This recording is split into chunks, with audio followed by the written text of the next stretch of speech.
Tonom-bavaka. Intiny foko tompo, toritory foana vao entiko aminao. Farasitrakao mbola sitrano indray, dia aza manafahina aza ao maditra, fa mamelany otako.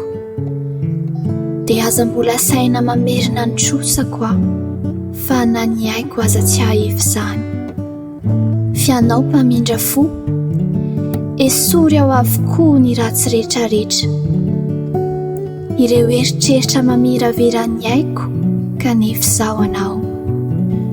Ko aza velanao animba ny ady saiko ireny rehetra ireny. Dia ampianaro tsy hiteny afa-tsy izay pitsihan'ny fanahinao. Fa mantsy taho aho, mipentsona marenina ny molotro maloto, mandratra ireo sofin'ny olo-maminao, ifonako eto izany. Ny masoko tomany amin'ny zavatry ny tany, fitaka sy lainga, ifonako ihany koa. Manomboka androany, aoka tsy tomany, afa-tsy ho anao sy ireo ondrinao vesaram-pahoriana.